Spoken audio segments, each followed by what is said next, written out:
Bismillahirrahmanirrahim. Assalamualaikum warahmatullahi taala wabarakatuh.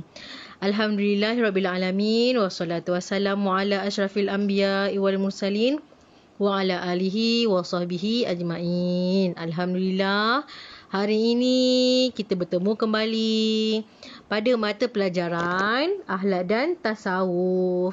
Baiklah, hari ini Ustazah nak ajar awak akhlak dan tasawuf darjah 5, pelajaran 6 di bawah tajuk ikhlas. Jadi Ustazah minta awak semua bersedia buka buku tab, buka muka surat 27. Okey.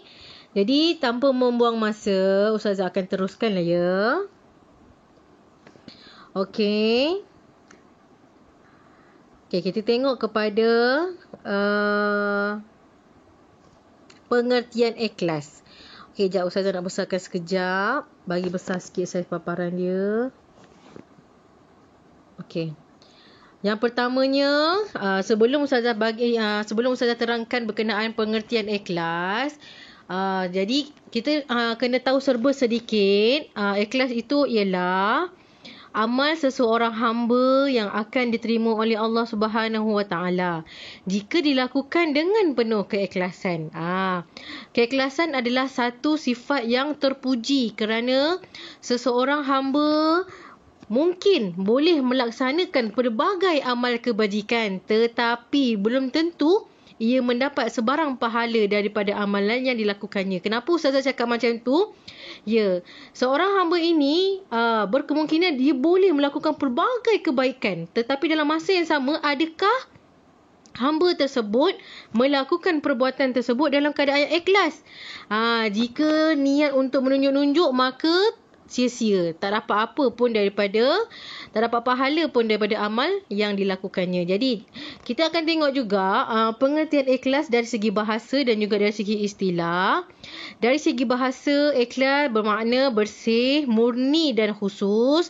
Dari segi istilah, menurut pandangan sebahagian ulama, ikhlas ialah memurnikan tujuan untuk mendekatkan diri kepada Allah Subhanahu Wa Taala dan mengesakannya dalam beribadat semata-mata kepadanya, bukan tujuan kerana makhluk. Ya, dari segi istilah, ikhlas ini adalah untuk memurnikan niat kita, tujuan kita sebenar.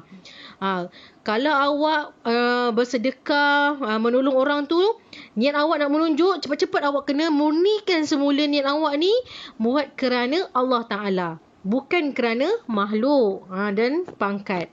Okey, faham ya? Itu adalah pengertian ikhlas. Terusnya, kita akan tengok pada muka surat seterusnya 28 berkenaan dalil ikhlas, iaitu bukti berkenaan sifat ikhlas. Yang pertama, antara dalil ayat Al-Quran dan hadis berkaitan dengan ikhlas ialah, bahagian pertama ialah firman Allah Ta'ala, A'udzubillahi minasyaitanirrajim, Inna anzalna ilaikal kitaba bilhaq fa'budillaha mukhlishan lahuddin. Okey, kita tengok apa penerangannya. Okey, artinya sesungguhnya kami menurunkan Al-Quran ini kepadamu, wahai Muhammad sallallahu alaihi wasallam, dengan membawa kebenaran. Oleh itu, hendaklah engkau menyembah Allah dengan mengikhlaskan segala ibadah dan bawaanmu kepadanya. Okey, itu adalah dalil ikhlas daripada segi Al-Quran lah. Jadi Ustazah datangkan dalil dari segi hadis pula. Hadis daripada Abu Hurairah radhiyallahu anhu berkata, telah bersabda Rasulullah sallallahu alaihi wasallam, "Innallaha la yanzuru ila suwarikum wa amwalikum, walakin yanzuru ila qulubikum wa a'malikum." Apakah artinya? Sesungguhnya Allah Ta'ala tidak memandang kepada rupa kamu, juga tidak memandang kepada harta kamu, akan tetapi Dia melihat kepada hati dan amalan kamu. Ya, kacak macam mana pun awak, kaya macam mana pun awak, kalau awak salah menggunakan kekayaan awak itu, tidak bermakna apa-apa. Allah Ta'ala memandang hati dan amalan kamu. Ya, dengan harta itu kita bersedekah dengan hati yang ikhlas, dan melakukan segala perbuatan itu hanya kepada Allah, insya-Allah amalan kita akan diterima, insya-Allah. Okey, jadi Ustazah teruskan ya. Okey. Kita nak tengok apakah tanda-tanda ikhlas. Keikhlasan seseorang tidak boleh dilihat secara zahir dengan mata kasar. Kita tak boleh tengok, oh orang ni ikhlas, orang ni tak ikhlas. Tak boleh. Melainkan melalui tanda-tandanya yang banyak. Di antaranya ialah, kita tengok tanda ikhlas yang pertama. Apa tanda ikhlas yang pertama? Merendah diri dan menyalahkan diri sendiri. Ya, maksudnya dia buat sesuatu itu kalaulah ada orang condemn dia ke, orang cakap, kau ni menunjuk je. Ya, aku ni memang tak pandai. Semua ni memang aku yang salah. Tak apa. Dia tak menunjuk-nunjuk. Dia tak akan cakap, aku dah derma tadi, kenapa pula kau cakap macam ni? Dia sentiasa merendah diri. Yang kedua, tidak terpedaya dengan pujian manusia dan megah diri. Ya, orang puji dia, bangga-banggakan dia. Dia tidak mudah terpedaya kerana dia tahu pujian manusia ni hanya sementara. Sementara je. Bila kita buat baik, orang akan puji. Bila kita buat buruk, apa yang baik kita buat tu orang dah tak ingat dah. Orang ingat buruk kita je. Sebab tu jangan mudah terpedaya dengan pujian manusia dan rasa megah diri. Jangan sesekali. Kerana sikap megah diri tu hanya pada Allah je. Allah je yang layak semua tu. Dia dapat pujian semua serahkan kepada Allah. Hanya Allah saja yang layak dipuji dan disembah lah. Okey, seterusnya yang ketiga. Tanda ikhlas yang ketiga ialah menyembunyikan amalan tanpa riak dan sum'ah, iaitu menunjuk. Ya, seelok-eloknya sekiranya untuk kita ni sekarang zaman COVID kan, kita nak menderma, bagi saya kita tak perlu pun nak war-warkan kepada orang ramai. Mungkin kali pertama, kali kedua kita perlu warkan supaya orang tahulah kita ni ada menderma. Tetapi menderma yang seterusnya rasanya bagi saya lah tak perlu. Sebab risau akan datangnya perasaan, lama-lama akan ada perasaan ujub, riak. Aku dia derma ni, semua aku. Jadi jangan sampai ada perasaan macam tu. Seelok-eloknya kita sembunyikan amalan kita. Sebab itu kan kalau Ustazah pergi, masa Ustazah ada jaga rumah anak yatim kan, kita orang ada kutip duit dalam kat masjid kau. Dia memang ada khas untuk anak yatim kau. Jadi bila Ustazah buka untuk kira kan duit-duit derma tu, dan luas RM1, dalam RM50, ada 100. Sebab dia nak sembunyikan dia punya dia punya amalan tu daripada diketahui ramai orang. Bila Ustazah buka lipatan tu, dalam RM1 tu ada RM100. Awak tengok, kalau yang riak ni, kalau boleh-boleh nak tunjuk ke orang, aku derma RM100. Kau derma berapa? RM5 je? RM10 ke? Jangan. Walaupun seposen awak derma, itu semua dipandang oleh Allah. Awak kalau bagi banyak pun tak ikhlas, tak ada guna. Sia-sia je. Ya? Okey. Yang penting kita hendaklah mendapatkan keberkatan daripada Allah. Okey, tengok yang keempat. Kejap. Okey. Yang keempat, takut kepada kemasyhuran. Dia takut bila dia terlalu famous, dia takut. Sebab kita ni makin dikenali, makin orang nak cari salah kita kan. Lepas tu kalau kita buat salah, bila kita terkenal ni, memang macam-macam lah. Dah akan datangnya fitnah. Sebab itu kita ni kalau boleh sembunyi-sembunyikanlah diri. Tak payah tunjuk-tunjuk ke orang, terlalu menunjuk sangat. Ya. Okey, yang kelima, kesabaran di atas kesulitan hidup. Ya, dia bersabar di atas kesulitan hidup. Ini Ustazah bagi 5 ya, tanda-tanda orang tu ikhlas. Okey. Jadi kita akan sambung seterusnya. Tengok muka surat seterusnya. Kelebihan ikhlas. Apakah kelebihan kita ikhlas kan? Jadi Ustazah selalu cakap ikhlas. Ustazah ada ke kelebihan ikhlas ni kan? Jadi hari ini kita akan belajar apa itu kelebihan ikhlas. Yang pertama, bila kita ikhlas sebagai jalan keluar daripada kesulitan dunia.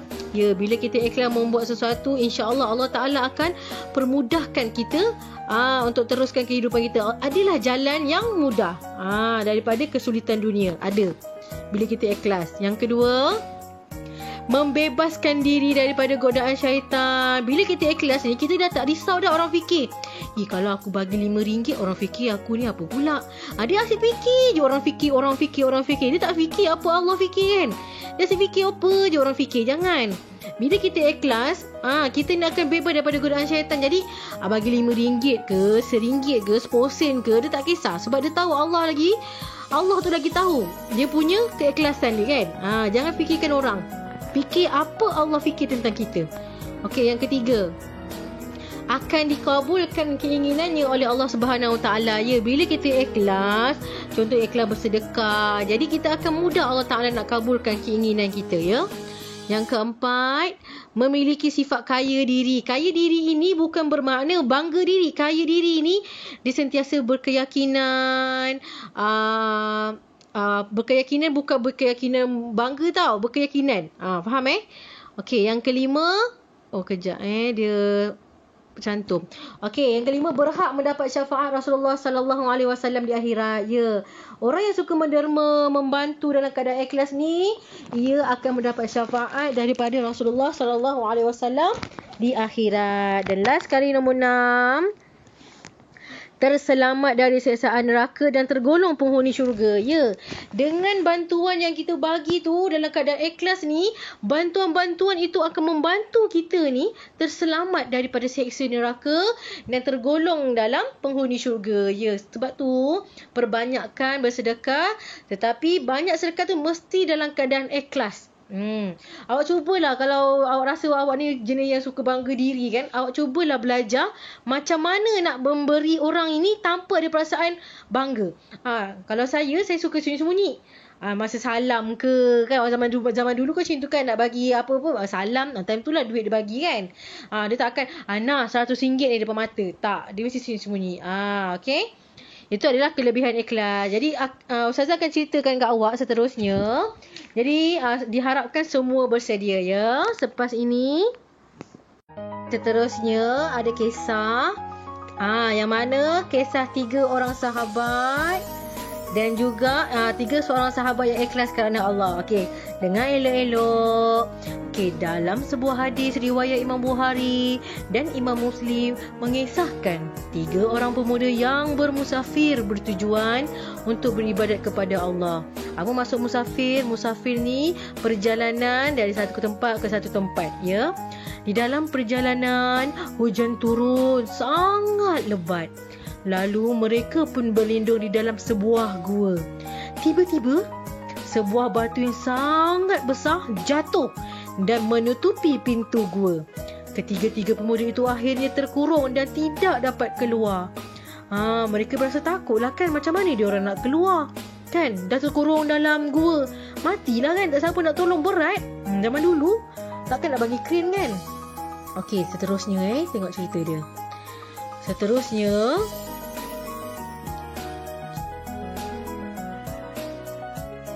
Seterusnya, mereka kemudian bergili-gili berdoa dan bertawasul dengan amal soleh sambil menceritakan amal kebajikan yang telah mereka kerjakan dan memohon agar Allah menolong melepaskan mereka dari gua itu. Lelaki pertama menceritakan bahawa dia telah memberi khidmat sepenuhnya kepada ibu bapanya yang tua dengan mengutamakan mereka daripada anak dan isteri sendiri. Sebelum Ustazah terangkan lebih lanjut, apa maksud tawasul? Tawasul ialah mendekatkan diri atau memohon kepada Allah dengan cara melalui wasilah, iaitu perantara yang memiliki kedudukan baik di sisi Allah Subhanahu Wa Taala. Okeylah, kan tadi kan diorang kan dah sesat kan? Bukan sesat, dah terkurung dalam gua kan. Jadi masing-masing bergili-gililah berdoa dan bertawasul menjadi perantaraan. Maksudnya mereka ini cakaplah apa yang mereka telah buat selama mereka hidup ni. Jadi lelaki pertama ni cakap, sepanjang dia hidup ni dia telah memberikan hikmat sepenuhnya kepada ibu bapanya yang tua lebih daripada mengutamakan anak dan isterinya. Itu yang pertama. Lelaki kedua pula telah memaksa sepupu perempuannya berzina ketika gadis itu memerlukan bantuannya. Tetapi niat jahatnya itu dibatalkan sesudah mendengar gadis itu berkata, "Takutlah kamu kepada Allah." Lalu dia pergi meninggalkan gadis itu. Itu lelaki kedua. Okey. Laki ketiga pula menceritakan bahawa ada seorang pekerjanya telah pergi tanpa menerima upahnya. Dia ni majikan lah kan. Dia tidak hanya menyimpan upah tersebut, malah dengan duit itu dibelikan ternakan hingga berkembang biak. Beberapa ketika pekerjanya tu muncul semula meminta upahnya yang dahulu. Dia pun menyerahkan upahnya dan semua ternakan tersebut kepada pekerjanya. Bagus kan lelaki ketiga ni? Dia pekerja dia ni pergi tanpa mengambil upah. Jadi dengan duit upah ni majikan ni biakkan binatang-binatang. Jadi satu hari ni pekerjanya datang nak minta upah. Tapi bagusnya majikan dia ni bagi upah dan juga binatang-binatang dia ternak tu. Bagus kan? Semua dia bagi. Okey, jadi semua amalan baik yang mereka lakukan adalah semata-mata mencari keredaan dan ikhlas kerana Allah. Mereka buat tu semua kerana Allah. Ikhlas. Yang penting ikhlas. Terbuktilah amalan mereka diterima oleh Allah dan Allah mentakdirkan batu besar itu bergerak. Dan akhirnya mereka dapat keluar dari gua tersebut dengan selamat. Nampak tak besarnya sifat ikhlas ni? Bila Allah Ta'ala reda dengan sifat ikhlas kita ini, sebab itu saya cakap tadi ada kelebihan-kelebihan sifat ikhlas kan. Jadi diperkenankan doa kan. Ini salah satunya lah. Okey. Baiklah, sampai di sini saja pembelajaran kita hari ini berkenaan tajuk ikhlas. Jadi Ustazah akan bagi awak latihan lah dekat buku tulis, buku aktiviti akhlak. Okey, apa-apa tak faham terus WhatsApp Ustazah. Okey, itu saja pembelajaran kita hari ini dan Ustazah akhiri dengan wabillahi taufiq wal hidayah. Wassalamualaikum warahmatullahi taala wabarakatuh.